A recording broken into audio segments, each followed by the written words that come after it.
Amén. No hablaré mucho con vosotros, porque viene el príncipe de este mundo, y él nada tiene en mí. Estas son palabras previas a la pasión de Cristo.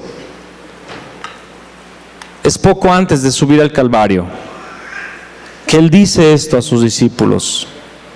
Ya no voy a hablar mucho con vosotros porque viene el príncipe de este mundo y él nada tiene en mí. Vemos a Satanás atacando al Señor Jesús desde el inicio de su ministerio. Después del bautismo en el Jordán, dice la palabra que Jesús fue al desierto impulsado por el Espíritu con un solo objetivo: ser tentado por el diablo. Lo encontramos en Mateo 4 y en Lucas capítulo 4. Y él fue tentado allí, él venció a Satanás, él no cayó en la tentación, respondió con la palabra de Dios, y después de ser tentado, dice la palabra, que ángeles venían y le servían. Y bueno, al final de su ministerio, Jesús vuelve a repetir: ya no voy a hablar mucho con ustedes, porque ahí viene el príncipe de este mundo. Otra vez estaba allí Satanás viniendo contra él, a atacarle una vez más. Pero Jesús dice algo de lo cual quiero hablar en esta tarde: pero él nada tiene en mí.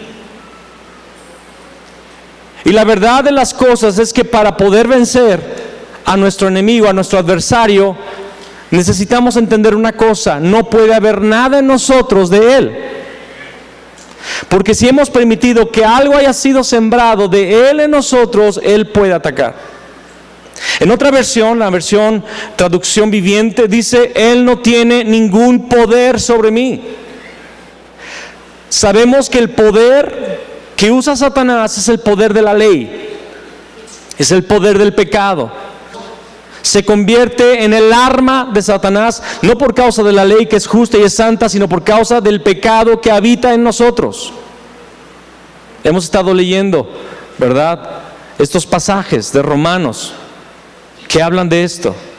Es injusto, pero encuentro una ley, que es la ley del pecado que está en mis miembros, que se rebela contra la ley de Dios.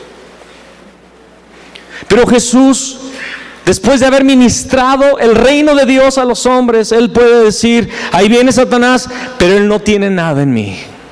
Quiero hablar acerca de uno de los trabajos del enemigo de nuestras almas.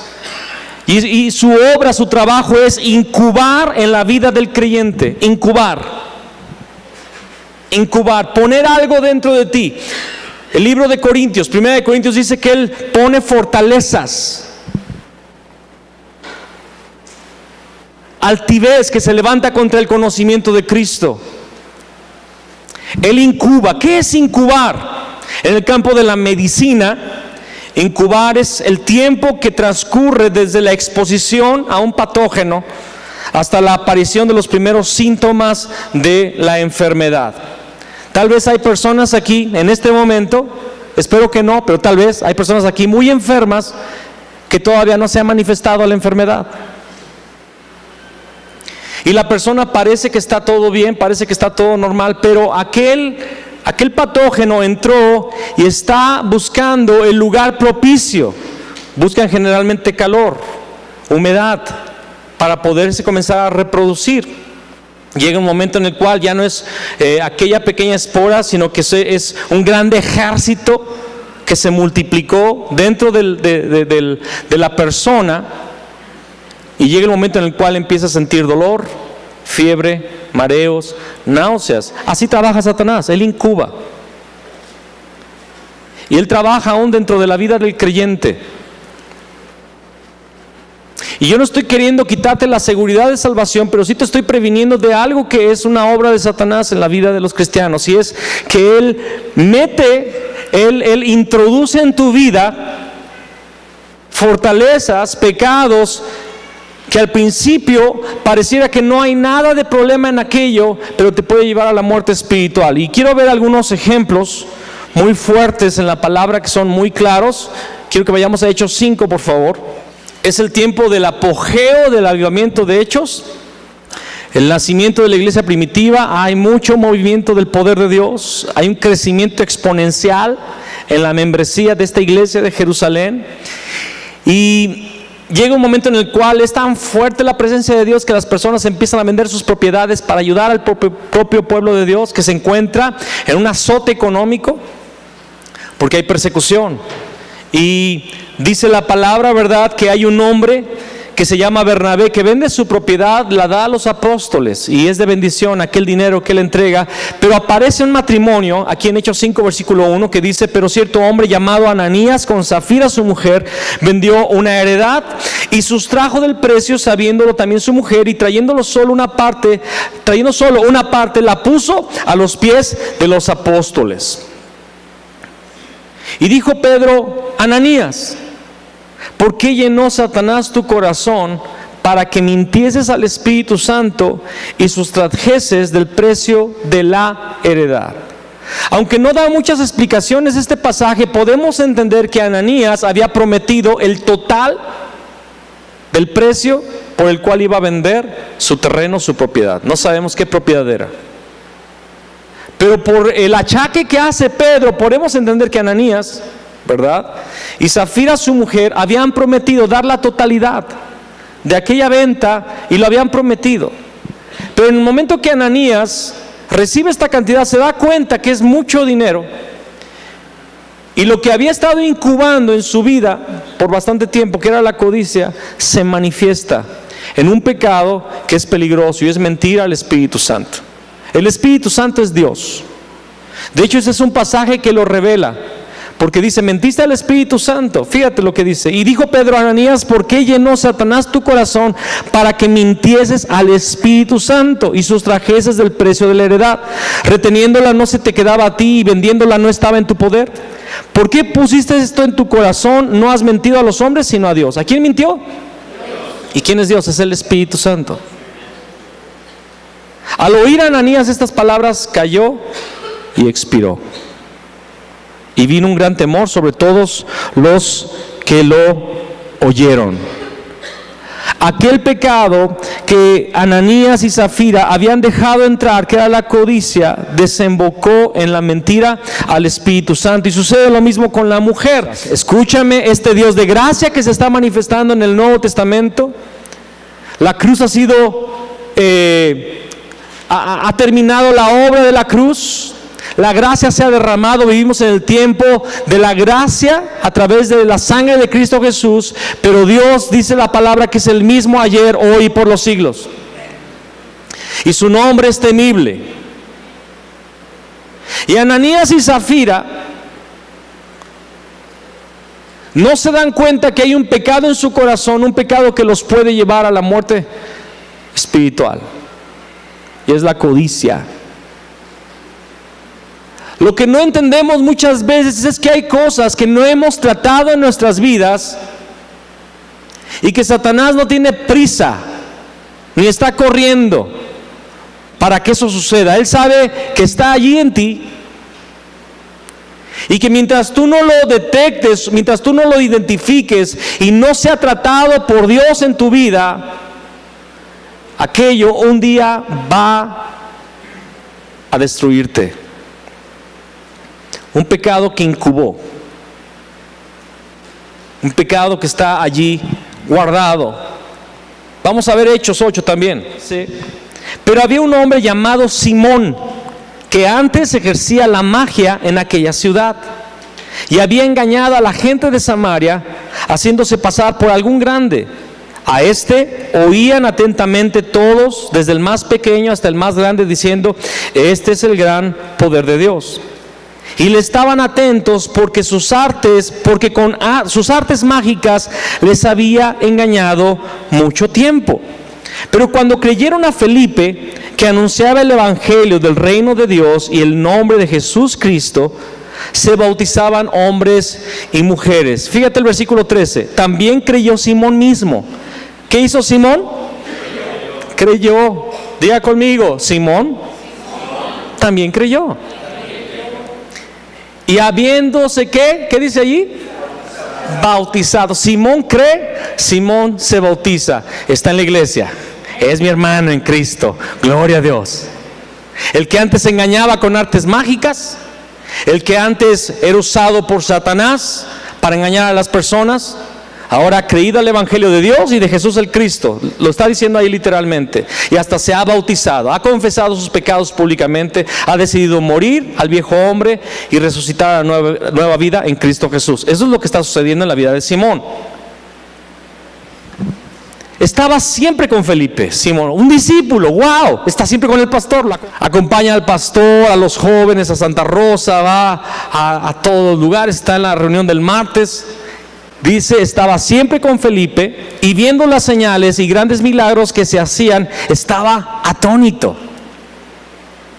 Cuando los apóstoles que estaban en Jerusalén oyeron que Samaria había recibido la palabra de Dios, enviaron allá a Pedro y a Juan, los cuales, habiendo venido, oraron por ellos para que recibiesen el Espíritu Santo. Sabemos que cuando se recibe el Espíritu Santo suceden cosas sobrenaturales. Las personas muchas veces hablan en lenguas angélicas o hasta lenguas humanas diferentes. Caen debajo del poder del Espíritu Santo. Caen en un lloro, a veces en una risa. A veces caen fulminados por el poder de Dios en un éxtasis espiritual. Porque el Espíritu Santo, que es Dios, entra en la vida del hombre y es imposible que no haya una evidencia de alguna forma.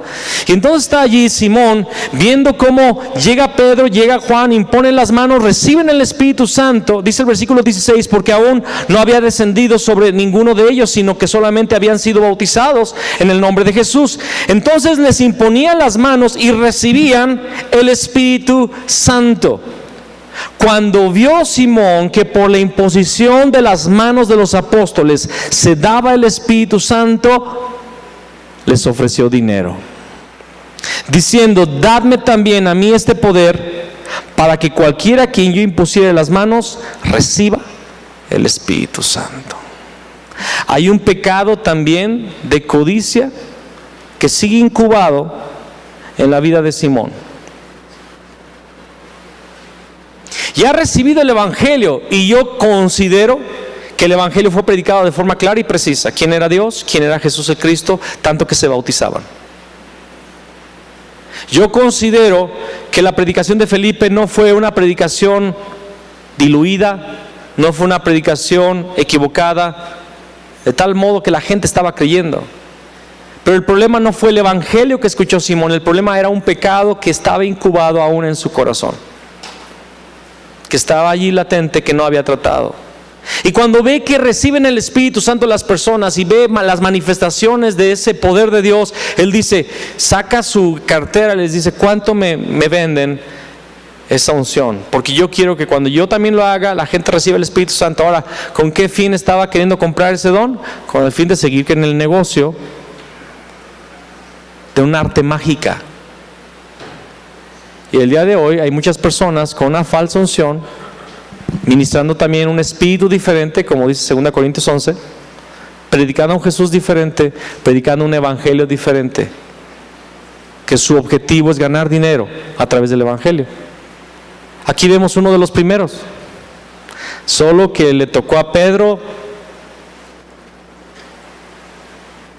exhortarle, y dice la palabra, entonces Pedro le dijo, Pedro fue bien amable, ¿verdad? Pedro fue muy prudente, muy sensible. No se vaya a ofender Simón. Ya es un cristiano, ya se bautizó, es parte de los hermanos. Hay que hablarle con mucho tacto. Mira el tacto con el cual habló Pedro. Tu dinero perezca contigo, porque has pensado que el don de Dios se obtiene con dinero. No tienes tú parte ni suerte en este asunto, porque tu corazón no es recto delante de Dios. Arrepiéntete pues de esta tu maldad y ruega a Dios si quizás te sea perdonado el pensamiento de tu corazón, porque en hiel de amargura y en prisión de maldad veo que estás. Hiel de amargura y en prisión de maldad veo que estás. Respondiendo entonces Simón dijo: rogad vosotros por mí al Señor, para que nada de esto que habéis dicho venga sobre mí. Y ellos, habiendo testificado y hablado la palabra de Dios, se volvieron a Jerusalén, y en muchas poblaciones de los samaritanos anunciaron el evangelio.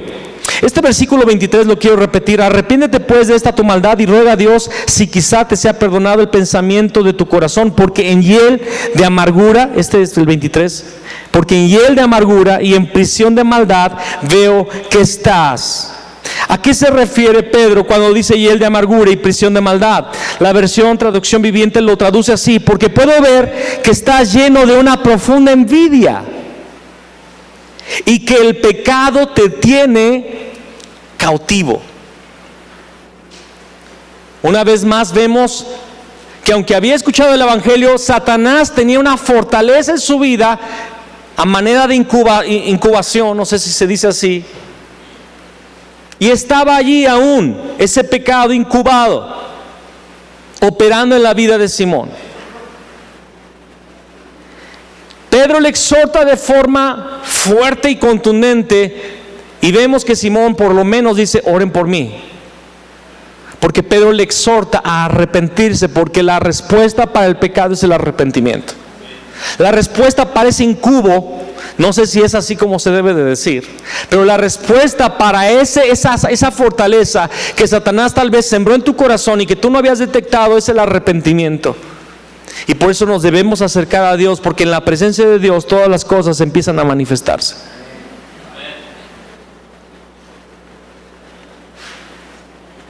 Esto no solo puede pasar en recién convertidos, porque aquí está pasando en Simón el mago, que es un recién convertido, ¿verdad? Lo podemos ver, ¿no es así? ¿Están conmigo? Esto no solamente pasa en recién convertidos, también en personas con mucho tiempo caminando con Jesús el Cristo. Esto también puede pasar con personas de mucho tiempo en el evangelio. Vamos a ver algún ejemplo. Juan 12, por favor. Es el pasaje cuando ungen a Jesús, ¿verdad? María lo unge con un perfume muy caro. Era muy caro. De hecho, se cree que era la dote que guardaba María para el día de su casamiento, por la cultura judía. Se piensa que puede haber sido esto. Y dice el versículo 4: y dijo uno de sus discípulos, Judas Iscariote, hijo de Simón, el que le había de entregar. Solo que recuerden que para este momento nadie sabe que le va a entregar. ¿Por qué no fue este perfume vendido por 300 denarios y dado a los pobres? Pero dijo esto no porque se cuidara de los pobres, sino porque era ladrón, y teniendo la bolsa sustraía de lo que se echaba en ella. Aquí vemos a Judas, y vemos a un Judas que está caminando con el Señor. Quiero que tú entiendas el grado de afectación de lo que Satanás siembra en la vida del creyente, porque muchas veces vemos a Judas, pero ya lo vemos en un escenario caído, ya lo vemos a un Judas traicionador, vemos a un Judas que vendió al maestro, pero en este momento no es ese Judas, es un Judas que camina con Jesús. Fue enviado también con otro compañero a predicar en las aldeas donde Jesús había de ir. Judas expulsó demonios, Judas sanó enfermos, Judas predicó el evangelio. Y era de tal confianza que aún él era el encargado de las finanzas del movimiento de Jesús. ¿Me estoy explicando? Porque no le pones en la tesorería a alguien que no confíes, a alguien que no sea cercano a ti. De hecho, Judas no es un nombre feo en el hebreo. Judas significa Judá. Es la misma raíz de donde viene el nombre Jesús, de donde viene Josué. Es un nombre bonito. Desgraciadamente se hizo feo por el trabajo de este hombre aquí. De hecho, hay un perro en la colonia que es bien traicionero. Si no te das cuenta, si te descuidas y le das la espada, te quiere morder y se llama Judas. Así le pusieron a este perrito, Judas. Pero Judas no era un hombre feo. Y Judas le dice: ¿por qué no se vendió el perfume en 300 denarios para darse a los pobres? Pero si te fijas, la palabra expone lo que hay en el corazón de Judas. Judas no tenía cuidado de los pobres. Judas no había compasión en él, había un pecado. Y era el hurto, la codicia. Curiosamente son los mismos pecados que se están manifestando aquí en la palabra en Hechos y en el Evangelio de Juan. Juan 13, y respondió Jesús: a quien yo diera el pan mojado, aquel es. Y mojando el pan lo dio a Judas Iscariote, hijo de Simón. Y después del bocado, Satanás entró en él. Entonces Jesús le dijo: lo que vas a hacer, hazlo más pronto. Pero ninguno de los que estaban a la mesa entendió por qué le dijo esto, porque algunos pensaban, puesto que Judas tenía la bolsa, que Jesús le decía: compra lo que necesitamos para la fiesta, o que diese algo a los pobres. Cuando él pues hubo tomado el bocado, luego salió, y era ya de noche. No sé si te das cuenta cuál era la actividad de Judas. Judas tenía el dinero, y si los discípulos pensaron que le había mandado a hacer esto, es porque muchas veces Jesús le dijo: oye, ve con los pobres y dales del dinero que recibimos ahorita de esta ofrenda. Y Judas iba, llegaba con los pobres, les daba bien poquito y regresaba con Jesús y le decía: les di tanto. Y el otro ya estaba en la bolsa izquierda. Era una práctica ya en Judas. Tanto que los discípulos pensaron que le estaba mandando a hacerlo o a comprar alguna cosa.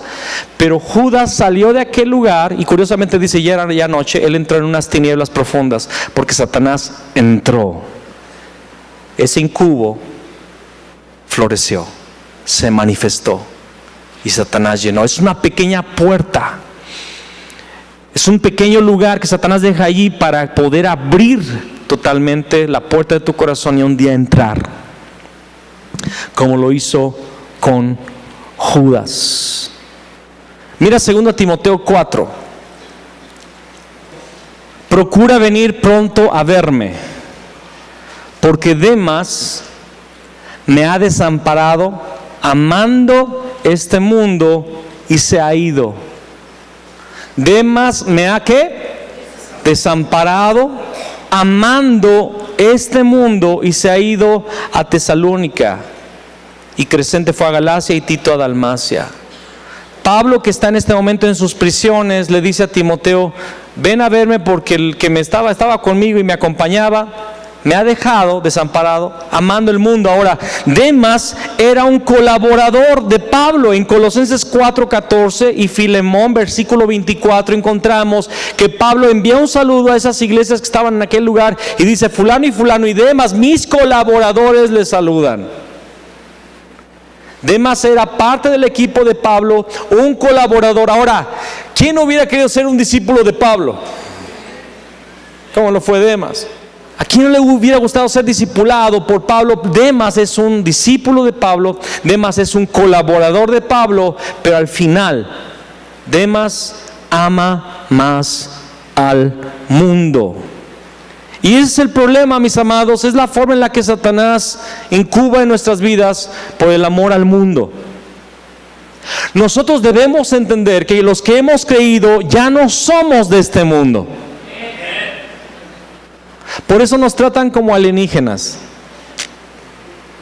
Y está bien, porque ya no somos de aquí. Primera de Juan, capítulo 2, versículo 12 al 17. Os escribo a vosotros, hijitos, porque vuestros pecados os han sido perdonados por su nombre. Amén. Gente salva. Os escribo a vosotros, padres, porque conocéis al que es desde el principio. Os escribo a vosotros, jóvenes, porque habéis vencido al maligno. Os escribo a vosotros, hijitos, porque habéis conocido ¿a quién? Al Padre. ¿Y cómo le conocemos? Solo si el Hijo nos revela al Padre le podemos conocer. Son personas que han sido salvas por Cristo. Os he escrito a vosotros, padres, porque habéis conocido al que es desde el principio. ¿Quién es desde el principio? El Verbo, Jesús, el Cristo. Os he escrito a vosotros jóvenes, porque sois fuertes, y la palabra de Dios permanece en vosotros. Y lo repite: y habéis vencido al maligno. Juan está escribiendo a personas que han tenido la revelación de Cristo, la revelación del Padre. Y quien tiene la revelación camina en victoria, venciendo a Satanás, venciendo al pecado. Pero dice en el versículo 15 una advertencia: porque para permanecer en esa victoria necesitamos cuidar de no amar al mundo. Y dice: no améis al mundo. No améis al mundo. Dígalo conmigo: no améis al mundo, ni las cosas que están en el mundo. Si alguno ama al mundo, el amor del Padre no está en él. Fíjate esta palabra, ponla, ubícala muy bien, porque es importante para tu vida. Es de vida o muerte. El que ama al mundo, el amor del Padre no está en él. ¿Qué es la codicia? ¿Cuál fue el pecado de Ananías y Zafira? De Simón, de Judas. El dinero. ¿Y qué es el amor al dinero? Es amor al mundo. Ellos amaron más al mundo, amaron más la riqueza. Y el amor del Padre que habían recibido no pudo permanecer en ellos. El amor del Padre no está en él. Y quiero hablar muy fuerte de esto, porque necesitamos el amor del Padre en nuestras vidas. Pero no puede haber el amor del mundo y el amor del Padre en nuestras vidas. No puede haber dos señores, como dice Mateo 6. El que ama las riquezas no puede servir al Señor. Nadie puede servir a dos señores. En tu vida no puede haber dos gobiernos. No puede haber el gobierno del mundo y el gobierno de Dios. Hay muchos que dicen: no, bueno, lo secular, mi trabajo secular es otra cosa que mi fe. Y andan vendiendo cerveza y vendiendo revistas sucias en sus negocios, comercios. Es que, mi hermano, no puede haber dos señores. Y el verdadero cristiano, el que ama a Dios, no va a hacer cosas, no va a vender nada, no va a trabajar en nada que ofenda a Dios.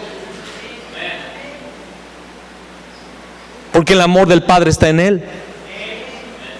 Pero cuando amas al mundo y deseas las cosas del mundo, Satanás ya está incubando en tu corazón, poniendo una fortaleza indetectable. Vas a estar viniendo a las reuniones, tal vez hasta por años, hasta podrás ser parte de un equipo ministerial. Pero llega el momento en el cual ese incubo toma tu vida y Satanás entra en tu corazón. Y Judas fue capaz de vender a Jesús por 30 monedas de plata. A ese grado tomó la codicia el corazón de Judas. No améis al mundo ni las cosas que están en el mundo. Si alguno ama al mundo, el amor del Padre no está en él. Porque todo lo que hay en el mundo, los deseos de la carne, los deseos de los ojos y la vanagloria de la vida, no proviene del Padre, sino del mundo. Y el mundo pasa y sus deseos, pero el que hace la voluntad de Dios permanece para siempre. Y vamos a hablar un poco más acerca de cuál es la voluntad de Dios.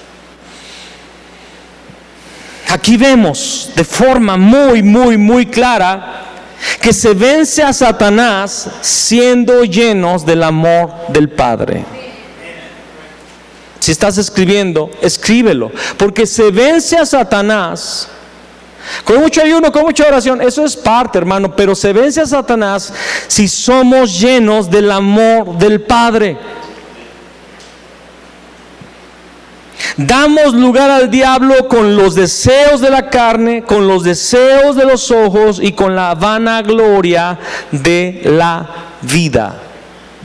Ahí le damos lugar. Personas que yo he conocido, personas que yo he ministrado liberación, demonios entraron por el deseo a veces de cosas tan insignificantes. Por ejemplo, una vez un joven llegó con nosotros, estaba bien endemoniado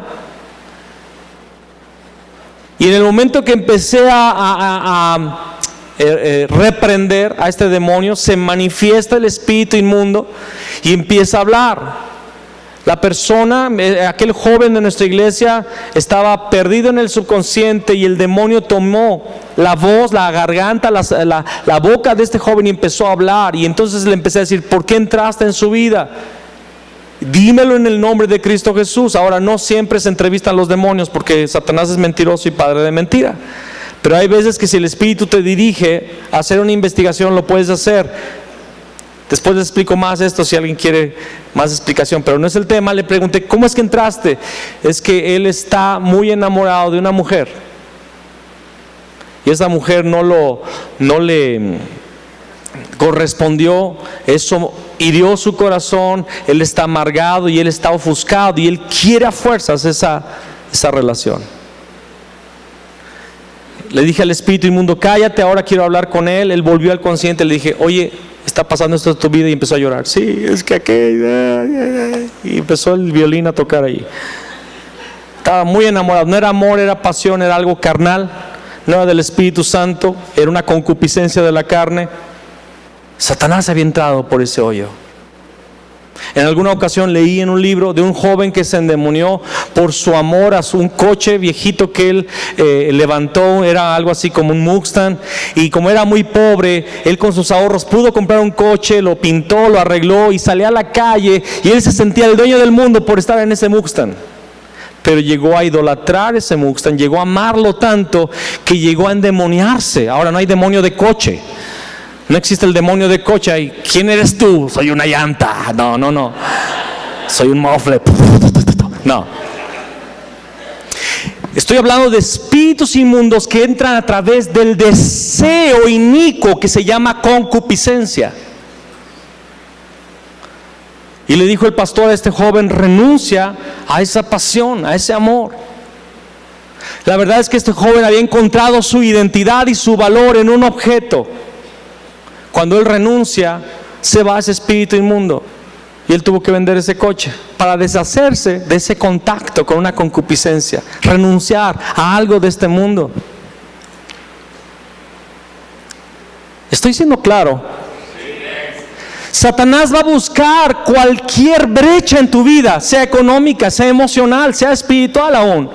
Hay personas que se endemonian, escúchame, por el deseo de un puesto jerárquico en una iglesia.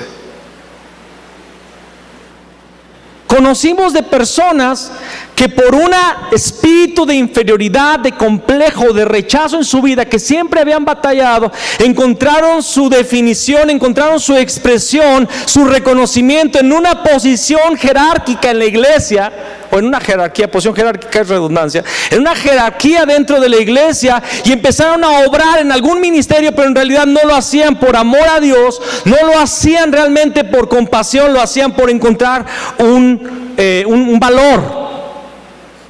Hasta expulsaban supuestamente demonios, y después nos dimos cuenta que estaban más endemoniados que otra cosa. Cosas sorprendentes. ¿Y por qué nos sorprende? Si Judas, que caminó con el Señor, Satanás entró en su corazón. ¿Por qué nos sorprende si Demas, que era colaborador de Pablo, amó más al mundo y dejó a Pablo? Dejó el ministerio. Tenemos que entender que Satanás es el adversario de nuestras almas, pero dice la palabra que no ignoramos sus maquinaciones. Lo dice en Corintios. No ignoramos sus maquinaciones. Y el día de hoy el Señor está trayendo luz sobre tu vida. Y para todos los que nos están escuchando por internet, tienes que examinar tu corazón y ver estas tres características de la obra de Satanás: el amor, los deseos de la carne, los deseos de los ojos y la vanagloria de la vida. Y ahí vas a encontrar que tal vez tu alma permitió incubar a Satanás algún pecado en tu vida oculto que está ahí en incubación, esperando el momento. El amor a una casa, o el deseo de ella, o el amor a una profesión, o a un cónyuge, o a una persona. El dinero. Dentro de la misma iglesia, una posición jerárquica.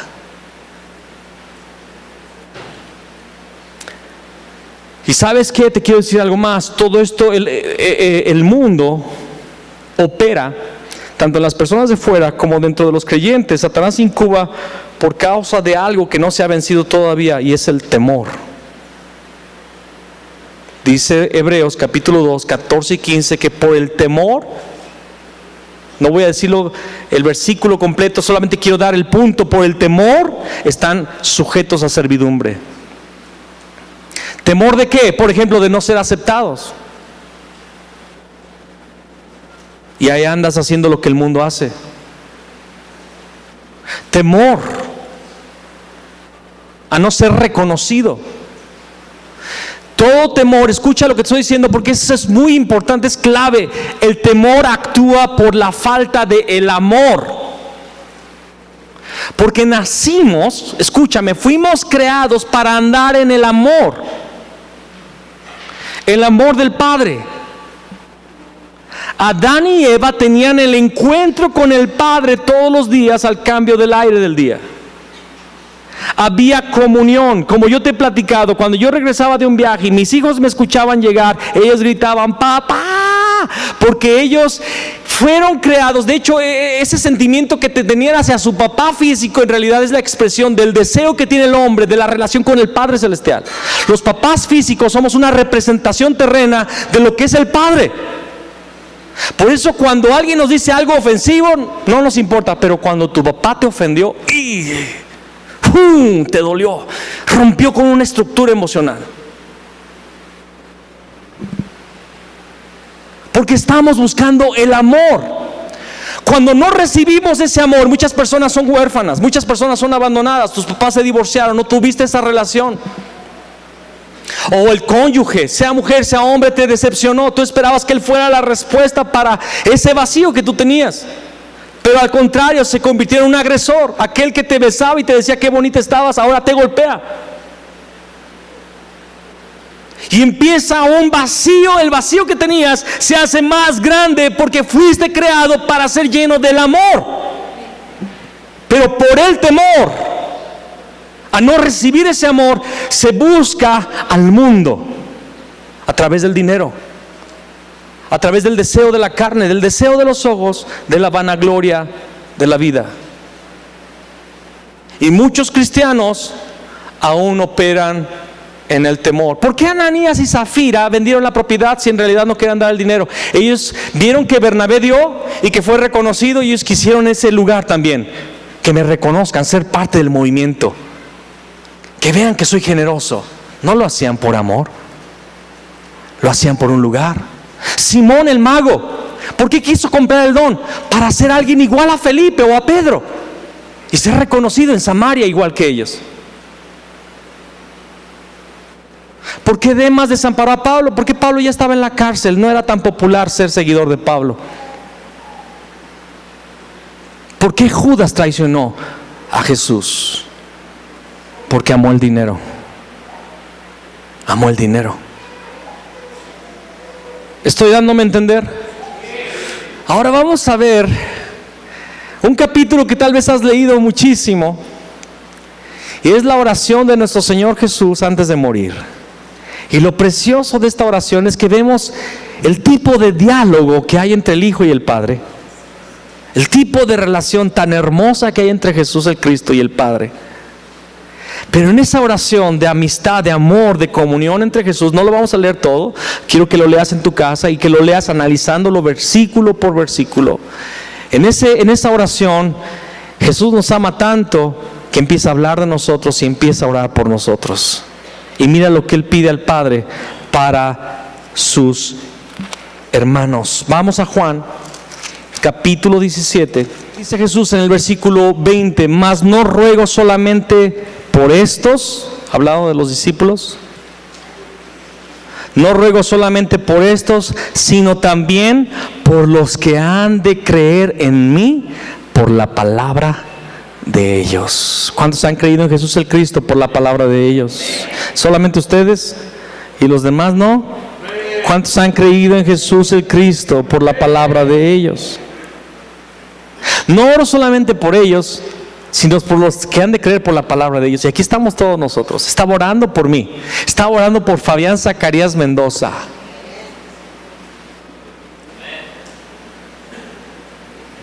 Para que todos sean uno. Como tú, oh Padre, en mí y yo en ti, que también ellos sean uno en nosotros, para que el mundo crea que tú me enviaste. Qué glorioso está esto. Esto es bien profundo. Tendría que dar unos 2 temas más para hablar de este versículo. Estamos en el discipulado que tengo con unos varones los viernes. Estamos viendo acerca de la Trinidad. Y la Trinidad es Dios. Dios es uno, pero es uno de 3. Son 3 personas, solo que no son 3 dioses. Esos 3 son uno. Y es un misterio. Es algo muy profundo. No somos politeístas, somos monoteístas. Creemos en un solo Dios. Amén. Pero ese Dios es trino. Son 3 personas y son perfectos en unidad. Pero en esa unidad que hay en la Trinidad, el plan de Dios es que nosotros entremos en esa unidad. Que lleguemos a ser uno con Él. ¡Wow! ¿Y qué es lo que une a la Trinidad? El amor. Cuando leemos en Génesis capítulo 1, hagamos, está hablando la Trinidad, el Padre, el Hijo y el Espíritu Santo están hablando, hagamos al hombre. ¿De qué se trata hagamos al hombre? Se trata básicamente, escúchame, del amor de Dios, queriendo darlo a alguien más. La creación de la tierra y del hombre no es otra cosa sino que la expresión de la esencia de Dios. Dios es amor y Él quiere compartir ese amor. Y ese compartir el amor no solamente es darnos la tierra y darnos todas las cosas creadas como lo vemos en Génesis 1 y 2, sino se trata de que lleguemos a ser uno con Él en su amor, para que todos sean uno. Como tú, oh Padre, en mí y yo en ti, que también ellos sean uno en nosotros, para que el mundo crea que tú me enviaste. Las personas van a creer en Cristo cuando vean que tú eres uno con Él en el amor. La gloria que me diste, yo les he dado, para que sean uno, así como nosotros somos uno. ¿Cuál es la gloria? Ahorita vamos a ver cuál es esa gloria. La gloria que me diste, yo les he dado para que sean uno. La gloria que recibió Jesús le hacía uno con el Padre, y esa gloria que Jesús recibió, Jesús pide que recibamos nosotros también. Esa gloria para ser uno con Él, con el Padre, para que el mundo crea. Yo en ellos, el Cristo en nosotros y el Padre en Jesús. Uno en Él. ¿Cuántos tienen a Jesús en su corazón? Bueno, Jesús está en el corazón del Padre. O sea que nosotros estamos en el corazón de Jesús, Jesús en el corazón del Padre. Somos uno en el amor. Yo en ellos y tú en mí, para que sean perfectos en unidad, para que el mundo conozca que tú me enviaste y que los has amado a ellos como también a mí me has amado. ¿Puedes entender esto? Que el Padre me ama a mí como ama a Jesús. Piénsalo un momento. Dios Padre te ama a ti en el mismo nivel que ama a Cristo Jesús, y que los has amado a ellos como también a mí me has amado. Padre, aquellos que me has dado, quiero que donde yo estoy, también ellos estén conmigo, para que vean mi gloria que me has dado. ¿Cuál es esa gloria? Ya lo vamos a ver. Porque me has amado desde antes de la fundación del mundo. Me has amado, ¿desde cuándo? Desde antes de la fundación del mundo. Padre justo, el mundo no te ha conocido, pero yo te he conocido, y estos han conocido que tú me enviaste, y les he dado a conocer tu nombre, y lo daré a conocer aún, para que el amor con que me has amado esté en ellos y yo en ellos. Jesús oró que llegáramos a ser uno con Él y con el Padre a través del amor. La gloria que recibió Jesús, la gloria que recibió Jesús, que Jesús solo que recibiéramos, era la revelación del amor de Dios. Alguien debía decir amén. No nos sorprende, no nos impacta porque no entendemos el amor. Entendemos el temor. El temor sí lo entendemos re bien. Entendemos lo que es tener miedo. Entendemos lo que es sentirnos tristes. Entendemos lo que es querer escondernos. Entendemos lo que es el rechazo. Entendemos lo que es que alguien abuse de nosotros, que alguien nos robe, que alguien hable mal, que alguien mienta, que alguien nos calumnie. Eso lo entendemos perfectamente. Entendemos lo que es sentirse inferior, sentirse fracasado. Lo entendemos perfectamente. Entendemos el dolor, pero no entendemos todavía el amor. El amor es que tú no mereces el perdón, pero Dios te perdonó. El amor es que no necesitas vivir bajo temor, porque el Cristo dijo: consumado es. El problema de Fabián se acabó, sus complejos se acabaron. Yo lo estoy crucificando aquí, yo lo estoy clavando en esta cruz. El miedo a la muerte, el miedo a un destino eterno sin Dios, se acabó. Si tú crees en mí, Fabián, si tú crees que lo que yo hice aquí consumó, acabó con tu problema.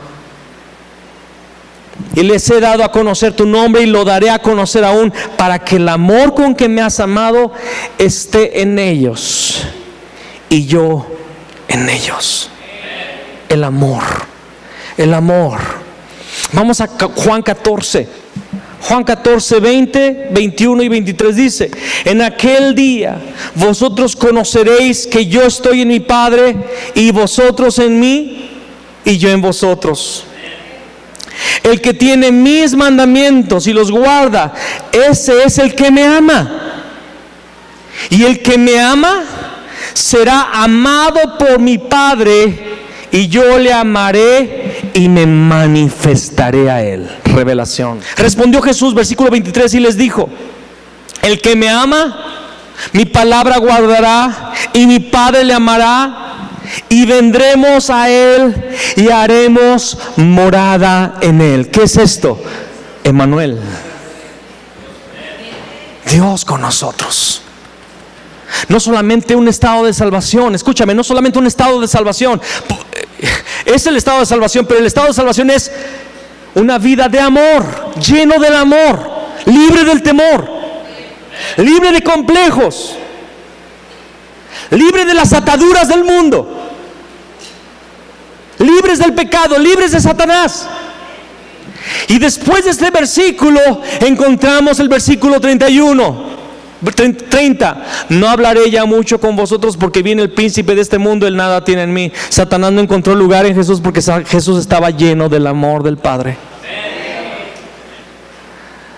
Vemos, creo que es en Marcos 9, alguno de los evangelios, capítulo 9, dice que 6 días después llevó a sus discípulos a un monte y se transfiguró enfrente de ellos. Su rostro y sus vestiduras resplandecían, eran más blancas que cualquier ropa que alguien haya lavado, y una nube los ocultó de su rostro, y de en medio de la nube se escuchó: este es mi Hijo amado, en quien tengo contentamiento. Jesús, esa fue la gloria. Esa es la gloria de la cual Jesús quería que ellos vieran, conocieran, para que fuéramos uno en Él. Y esa gloria quiere Jesús que tú la recibas, el amor del Padre. Porque si eres lleno del amor del Padre, Satanás no podrá incubar nada. Vamos a dar un aplauso al Señor.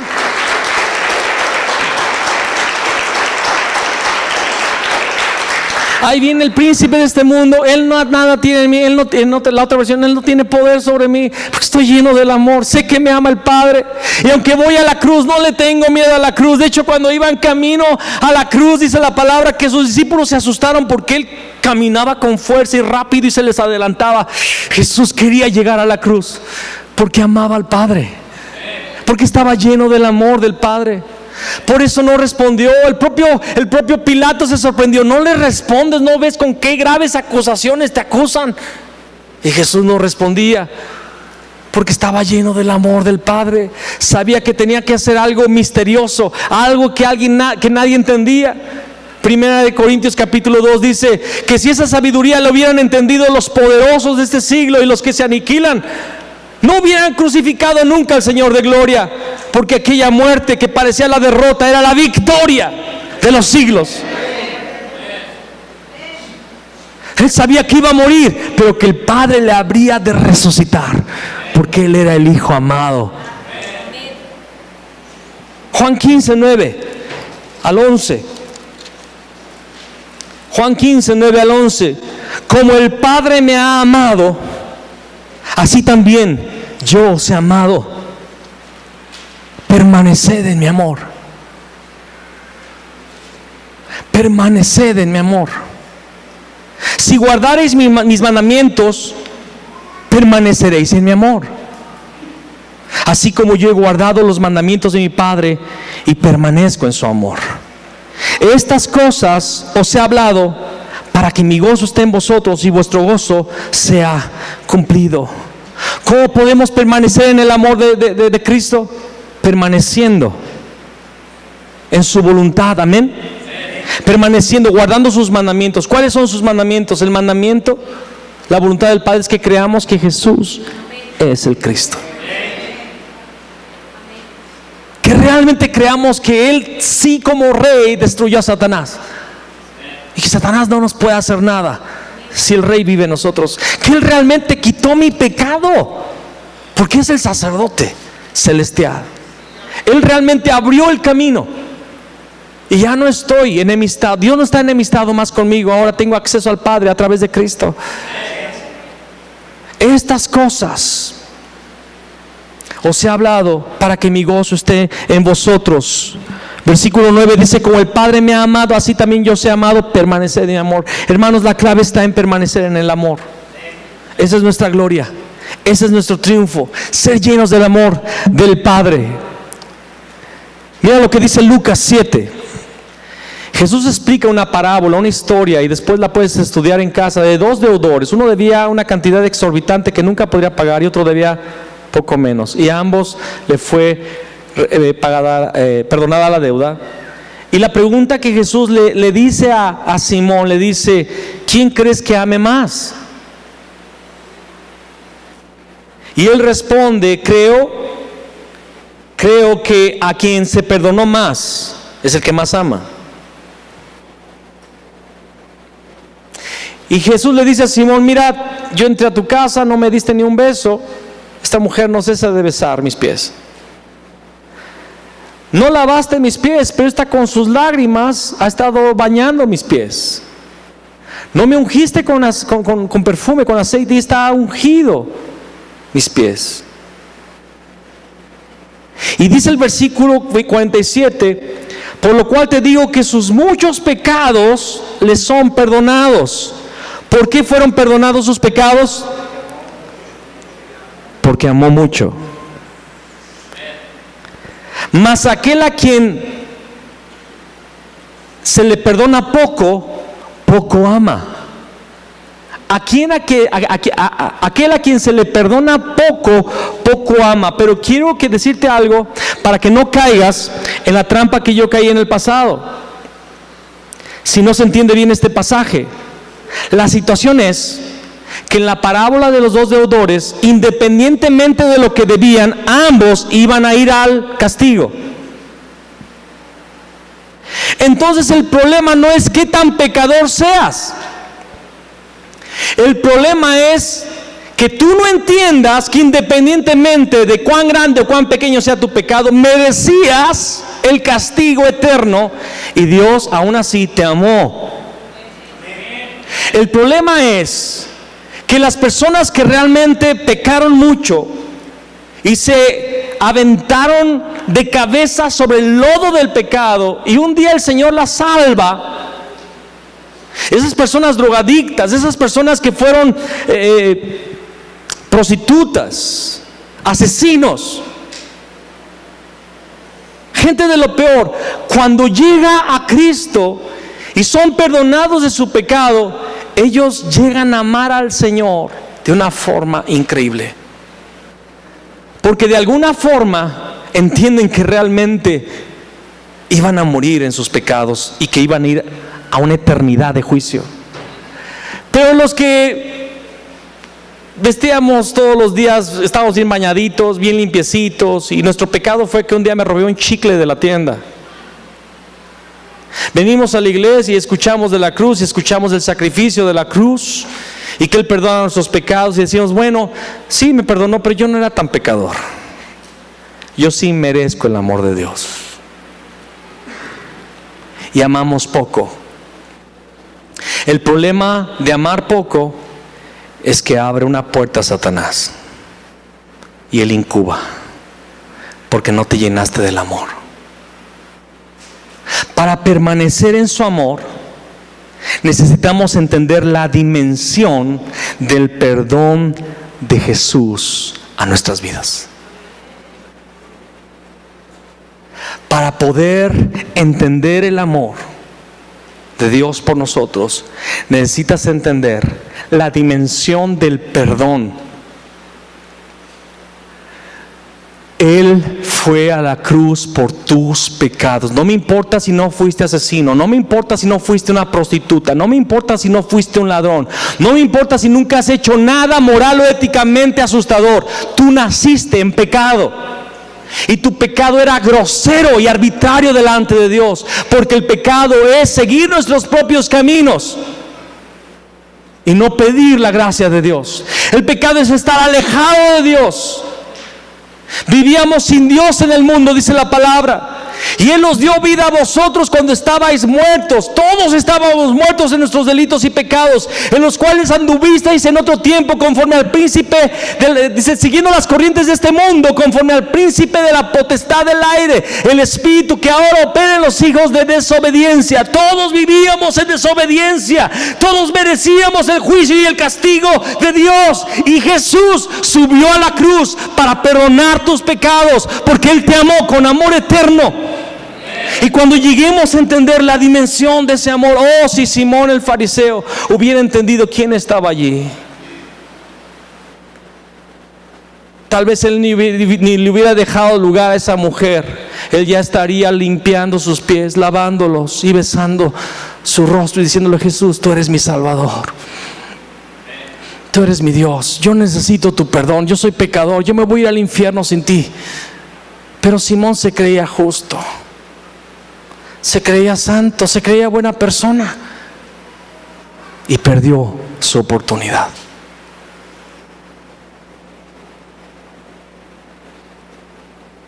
Oh, que el Señor nos revele el día de hoy el tamaño de su amor. Tanto nos amó que se hizo hombre para morir en la cruz por tus pecados. Necesitas permanecer en el amor. Cuando permanezcas en ese amor, Satanás vendrá a ti, pero él no encontrará nada en ti. Él no tendrá poder en ti. Vamos a orar.